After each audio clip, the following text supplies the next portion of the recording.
បាទសួស្តីតែជនក្រាំងសុខមានលៀបជាទីគោរពស្រឡាញ់បាទថ្មីមួយគ្រឿងទៀតហើយពុកម៉ែបងប្អូនបាទថ្ងៃនេះធ្វើការបង្ហាញជូនរថយន្តព្រុសបាទឆ្នាំ09ណាពុកម៉ែបងប្អូនបាទប្រភេទស្លឹកហ្វុនណា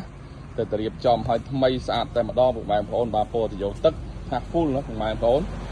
បាទមានទឹកថ្នាំបាទស្អាតប្រជុំតែម្ដងពុកម៉ែបងប្អូនណាបាទស្អាតប្រជុំតែម្ដងពុកម៉ែបងប្អូនបាទឆ្នាំ09បាទតម្លៃល្អពុកម៉ែបងប្អូនណា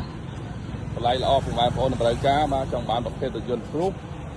បាទឆ្នាំ09ពុកម៉ែបងប្អូនណាតែខ្ញុំបាទទឹកកាត់ចូលស្តុកថ្មីពុកម៉ែបងប្អូនបាទនៅស្អាតថ្មីណាពុកម៉ែបងប្អូននេះនៅស្អាតថ្មីពុកម៉ែបងប្អូនឆ្នាំ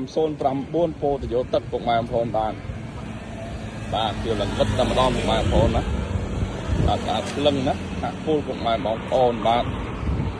អាតភ្លឹងណាពុកម៉ែបងប្អូនបាទឆ្នាំ09បាទពុកម៉ែបងប្អូនណាជួយមើលក្នុងណាខាងក្នុងស្អាតដែរ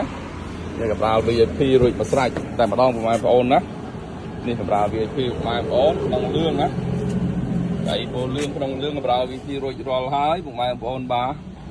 តម្រូវការណាបាទជីបាទ